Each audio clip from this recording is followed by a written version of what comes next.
So we all know how important it is to get leads for your business. The thing we don't always think about is the quality of those leads. And I just want to make this video to talk about something that I learned kind of the hard way about getting leads and the different stages of quality, because we had a client a few months ago that I was super excited about. We changed up some things, we got some different ads going, and he got like 1,000 leads in 1 month. It was actually crazy. Like the first day we changed things up, went to I think 60 leads in one day at $100 and some dollars for the day. So it actually wasn't like, it was just crazy, you know? And then the next day it was like 30. It was a ton. And what we realized is this wasn't always the best thing. So what I ended up doing was going in, reworking a lot of things with the ads to make sure that we were getting less leads that were higher quality. And I want to talk about when that's a good idea for you and what you should do. Now, for a lot of people, the issue that they're running into is that they don't have any leads at all. So if you're that person, then, kind of disregard this. But if you're getting leads, but they all feel like bad leads, there's a few things that you need to improve on. So that's what we're going to talk about today. So the 3 things you need to improve on to get better quality leads is your overall branding,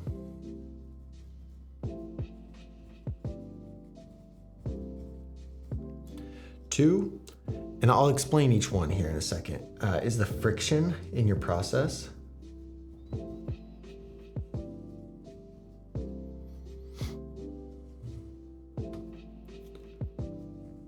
Number 3 is going to be your targeting. Okay, so if you're having way too many leads and you're not able to get a hold of all of them, you're not able to keep up with all of them. Like, here's the thing. This client had 1 salesperson. 1,000 leads was way too many to handle. And so the salesperson ended up getting overwhelmed. Now, he's since brought on a second person, and we've toned back the leads, and this has worked quite a bit better. But what do I mean, right? Like, I'm talking about these 3 different things: overall branding, friction in the process, and targeting. So your overall branding is your messaging, right? It's how people engage with you and your business and what you stand for. And so one of the things that we realized is that this ad and our messaging and our overall content was, we work with everybody. Okay, and this is a trap I talk about a lot in my stuff. It's a really easy thing to say, yeah, we want to work with everybody, because you're going to get leads and you're going to get to work with everybody.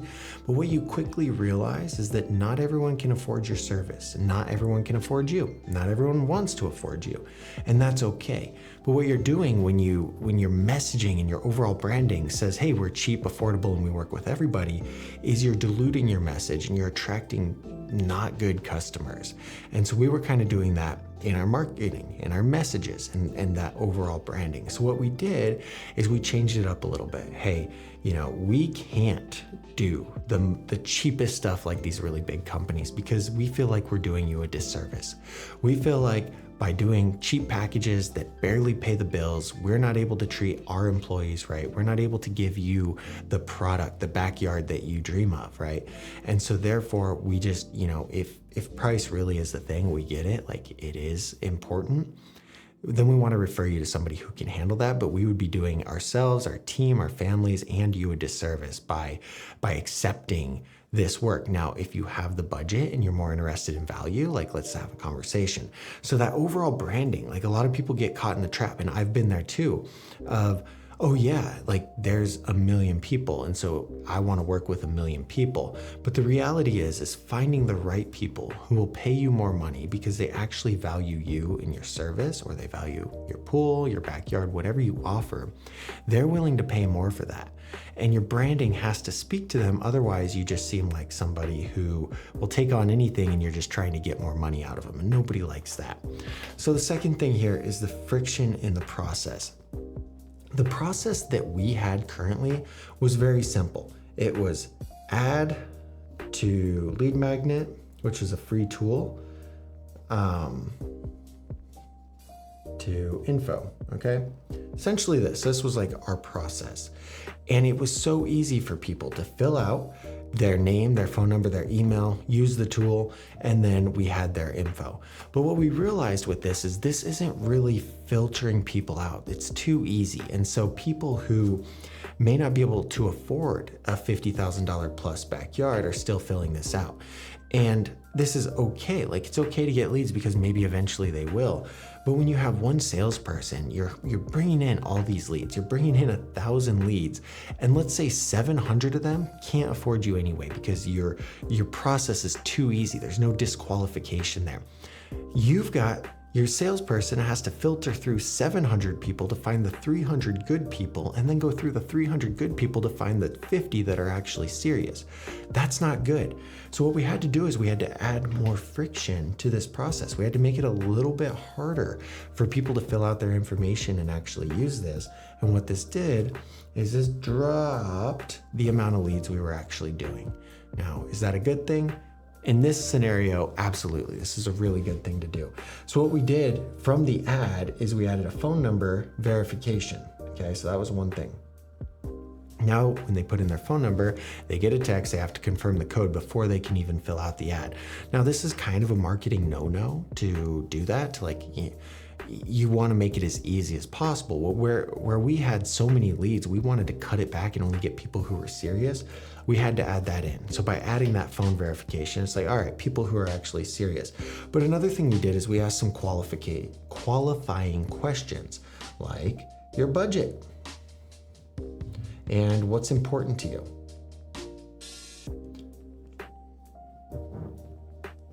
And a few others, but we added more steps in this process right here before they even got to the lead magnet to kind of filter that out. So if their budget is under 20,000, guess what?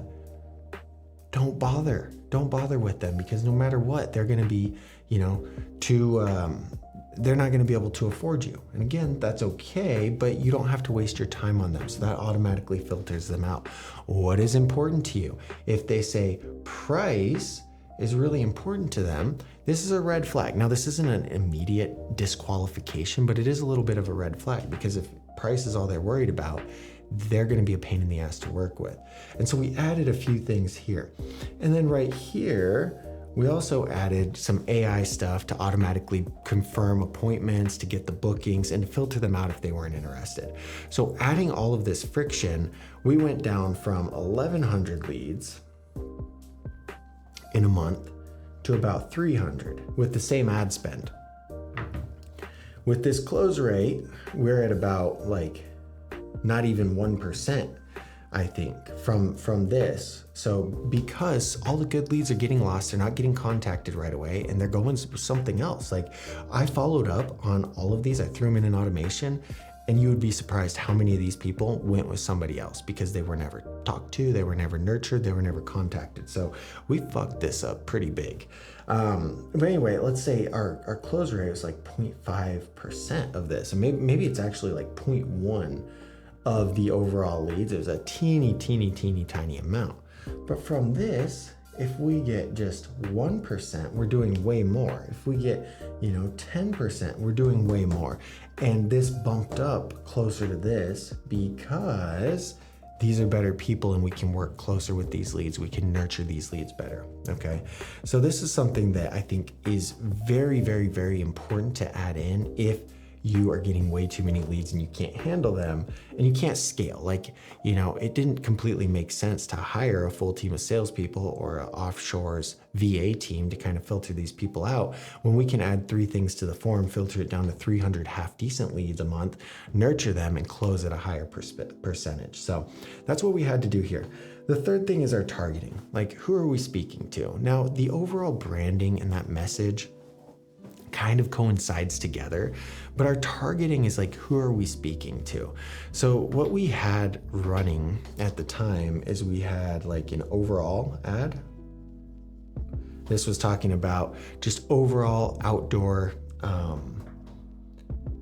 what do we call it? Just overall outdoor living stuff, right? But then we also did, actually that was it. We were just driving that whole ad budget to this overall one. This doesn't really speak to people. It's not really specific. It doesn't make them feel seen or heard, or it might feel maybe we're messaging pools too strongly in this one. So we're dropping off people who want other services. What we did instead to increase our targeting or improve our targeting is we still had the overall ad, but then we also added one specifically for pavers, and we also added one specifically for turf, and we also added one specifically for mist systems and LEDs. And so if right here we've got a $150 a day budget, all of that is just getting pounded into this overall ad, which would make sense why we would get over 1,000 leads in a month. They're all just going here. So what we did now is we split this up. Like, let's say we're doing 70 here, we're doing 20 here, we're doing 20 here, we're doing 20 here, and we're doing maybe 20 here. I don't know. That should add up to 150. Probably doesn't. 90, 110, 130. Fuck, I'm good. Okay, adds up to 150. So it's about the same. But we split this up this way because now this ad set, it's not just an ad, it's an ad set. So 2 or 3 ads talking about the overall stuff, 2 or 3 ads talking about pavers, 2 or 3 ads talking about turf, 2 or 3 ads talking about a mist system and lights. And now that budget is going in different places. And the way the algorithm works is it's going to start to show people who are interested and interact with these things, these types of ads. And so now our messaging gets a little bit clearer, because a $20,000 budget on a turf job, pretty good. A $20,000 budget here could be very, very, very bad, right? And so we can segment these things to get a better understanding of our customers and what they're willing to spend and where they're at in their process. Because if we get an overall quote and their budget's only 20K, like, it's probably, we don't want to mess with that. But if their overall quote was about pavers or turf or mist systems and that's their budget, that's a pretty quick, easy 20 grand, you know? But now if we see, you know, something here with 20K, we know, okay, this is serious. Like, let's hop on that. Let's prioritize it. So you can be smarter. What I've realized is you only have so many hours a day. You can only spend so many hours on the phone talking with people, learning about what they want to do and helping them through that process. And so when you can get really specific, like, holy shit, they said they want to start within 3 months, they have a budget and their estimate came in within budget, let's go. Like, let's start talking right now and get that sold and move on to it. Because some of these bigger projects take a lot longer. The sales cycle is a lot longer. And so I hope that you can implement one, if not all 3 of these things into your business to start to fine tune your leads. Like, every business, this is stage 1. Oh my God, I need leads. And then stage 2, once you figure that out, is, oh my God, what do I do with all these leads? Like, I hate my life.